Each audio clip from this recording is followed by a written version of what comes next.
used to seeing those finishes, my man, but now we got to see those, we got to see 15 minutes of hard work. What's up? Are you proud of that or what? Hello, sir. How are you? Doing good yourself? It's a blessing to see you. Blessing. Thank What's you. your name? Armando? Armando. Good to see you, Armando. Oh, yeah, I feel good, bro. Honestly, I think that was a fight. Tough fight. I thought Niko would go out sooner than I expected, but you know what? He's a tough guy, but I'm blessed to have won. Obviously, as a person, you want better performance, like knock the guy out and stuff. But my mindset today was trying to finish the fight. And yeah, I mean, it is what it is. I won and I'm blessed. Thank God. Good is good. Absolutely. And for the people who kind of come to expect you to get the finish, this has to give you a little bit of, you already have the confidence as it is, but even more so to keep building and building towards your goals that you can go 15 minutes with a veteran if you need to.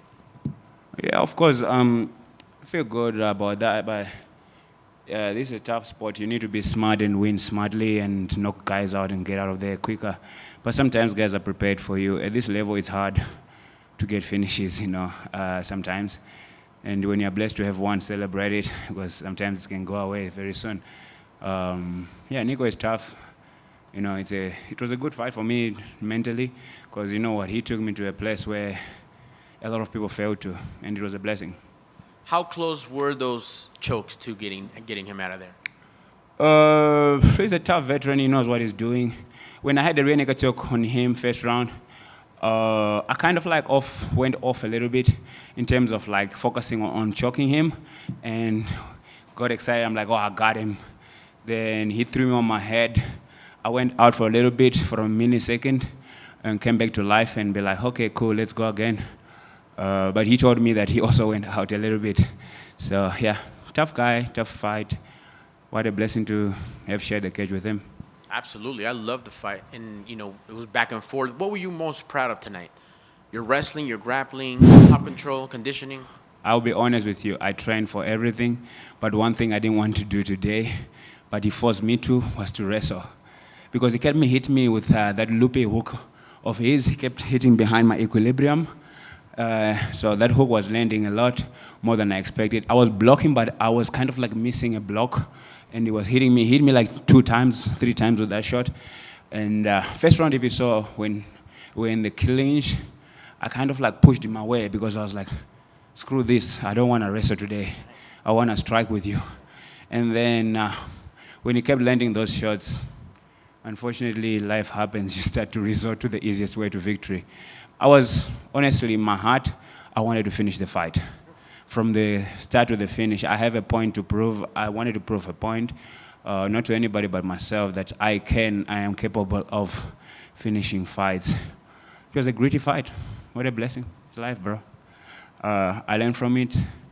I'll be better. It was my first time to have a camp in Vegas too, with Coach Eric. And yeah, the results showed. I'll be better with the next one. Yes, sir. How was training like for this camp leading up to the fight? A little bit. As soon as doing something quick. Of course.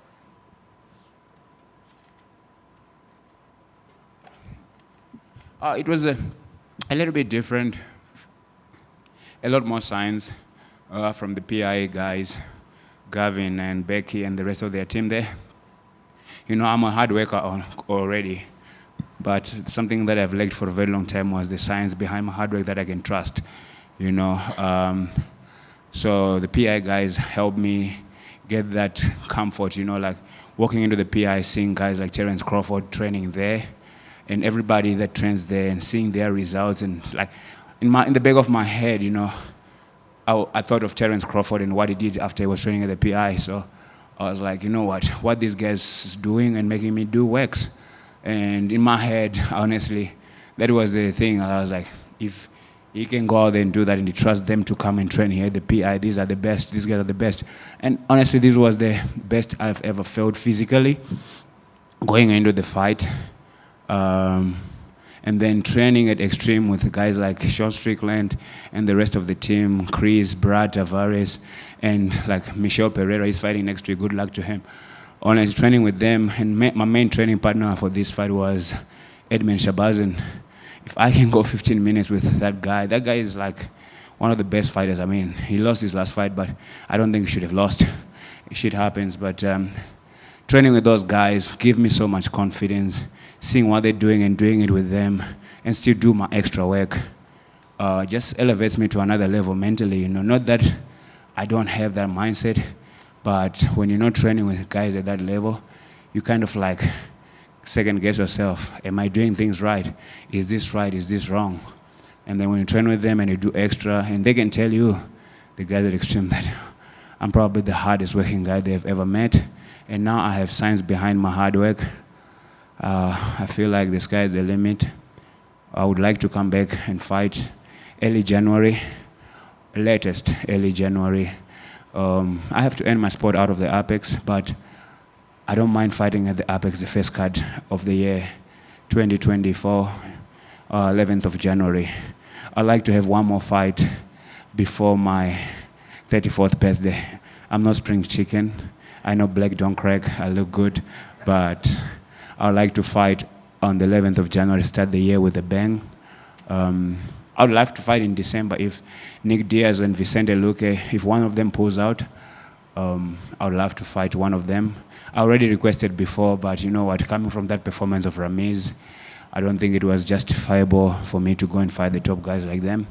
I don't know about this performance, but I'll just throw my name in the bag if they decide to give me, if that fight only does not happen, if Vicente Luque pulls out, I don't mind fighting Diaz. He's a legend of the sport. If Diaz pulls out, may you please give me Vicente Luque. But if it does not end up being happening that way, I would like to fight the first card of 2024 on the 11th of January. Oh, that would be great. Sign me up. Are you going to stay in town a week for Michelle's fight, or probably not? Michel Pereira, I was with him this morning at the PI. So I've been helping him with this fight simulation. So I showed up this morning and tried to, I said to him, I'm helping you again today. He's like, my friend, why? You fighting today? I'm like, no, you're my friend. I want to help you. But you know what? That guy is, you know, like one of the nicest people I've ever met. English is a little bit of a barrier between me and him. But good people, you can feel them. And he's, honestly to me, he's one of the good-hearted people, Michel Pereira, and I wish him nothing but the best. Unfortunately, I've been away too long from my kids. I have to go home, spend some time with those two girls. My wife is here. I'm going to take she's not at the fight. She's at the Airbnb we've been staying. I'm going to take her to an African restaurant, have some food there, relax a little bit, then go out with the team later on and celebrate. And then Monday, Tuesday, we fly back home to Miami and spend some time with my daughters, take them to tennis, and spend another week away, 2 weeks away. Then I'll be back in Vegas again, training for the next one, trying to stay relevant for the Diaz-Luque fight. And if it does not happen, sign me up for January. Anybody? I don't do that job of choosing my fights. Selecting who I'm fighting next, you know. I wish to fight higher guys, ranked guys, but sometimes life happens and, you know, I can only control what I can control. That is me showing up when I'm called and fighting and winning and become undeniable. One day my time will come and my turn will be there and I'll become the champion, I believe.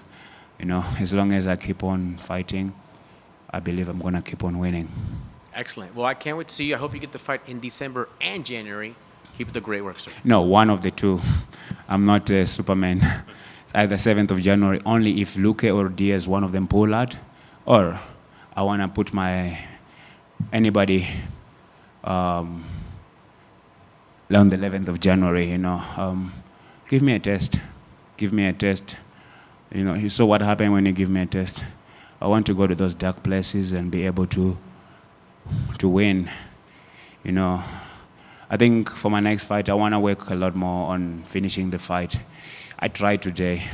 I tried my level best, man. I couldn't just get it right, but I'm blessed to have won. You mentioned that your wife is here, but not here watching the fight. Does she not like to watch the fights? Wait, one second. Emi, listen.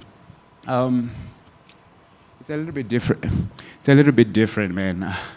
You know, I think fighting is a brutal sport, and it's nerve-wracking. And if you love somebody, you wouldn't want them to fight, right? And can you imagine having to take my wife to come here and be like Jason House, Sloan, and my coach Eric, being there and being nervous like that? I think I'll give my wife a heart attack. So I prefer for her own safety, of her health, to stay long and relevant and older. I prefer for her to watch it from home. It's safer and better than to watch it live. I think it can give her a heart attack sometimes, and I just think it's not nice for me to put her through that. And you mentioned, wanting that Luque or Diaz fight if it falls through. Would you want to be an official backup where you go and you cut weight and weigh in and all of that? Would you do that? I offered that in the last one. I predicted that fight was not going to happen when they booked it in Abu Dhabi. And I told my manager, I love Jason, but I told him, but he knew that obviously coming from the last performance, he loves me, and I knew he's kind of like, brother, maybe it will happen, maybe not, but let's focus on the next fight. I predicted that fight was not going to happen. A lot of people said, no, it was going to happen. You can ask as many people as you want that came face to face with me. I told them that this fight, Luque and Diaz, was not going to happen. And what happened, Mystic Mamba striked and didn't happen. I feel like December, this time around, might be Luque pulling out. Give me Diaz. He's a legend of the sport, but the sport moves, man. And what an honor will it be for me to shake cage with him. If it's Luque, I would love to fight him. But like I say, man, that's like just a theory in my head. But what the UFC wants for me is different, probably. So let me focus on taking my kids to tennis now. Spend a week with my family, 2 weeks away. Let me come back, start training, getting to know my new team, getting to know my coach. And when the call comes, I'll be ready. Thank you. It's a blessing. I know you're enjoying the home there in Miami, and it sounds like the kids have a great routine as well with tennis and stuff. But as you said, with now coming up here, enjoying the PI, the science here, and, working over at Extreme, have you had thoughts of trying to relocate to Vegas? If you ask me, my biggest goal besides me becoming what I want to be is for my daughters to go to Wimbledon and play tennis. Yeah. And the greatest place and the best place for tennis is Miami. So there's no option for that.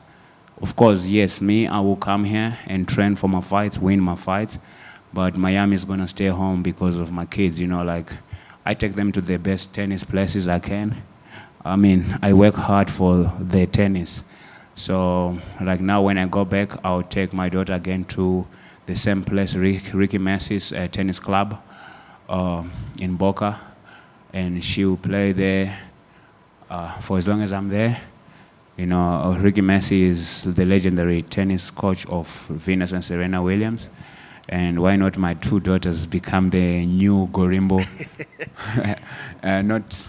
I don't like them to be thinking they're the next Venus and Serena. No, they're the new Gorimbo on the block. So Miami is home forever because of tennis. Yeah. You can't move to Vegas for tennis, especially if you ever go for tennis. It's too hot here.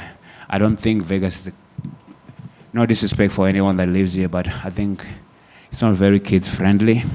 It's too hot.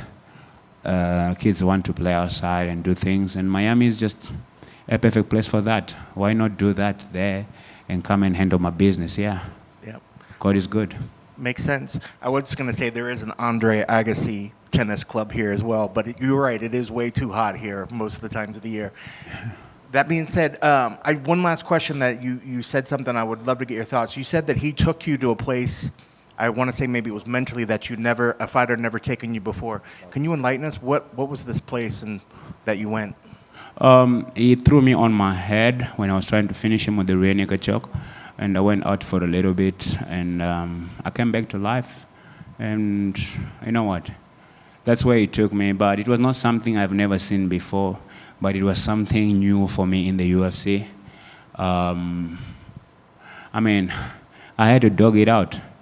But honestly, I was trying to finish the fight from all perspective. If you see where the fight ended, I think I ended the fight in a knee-bar position. I was trying to finish that fight from the first round to the last round. But I know the critics and the people will start coming for me and say, oh, boring, or maybe whatsoever. But, I mean, I have to live for me. God bless me with the gift of working hard. I know one fight at a time, I'll become undeniable.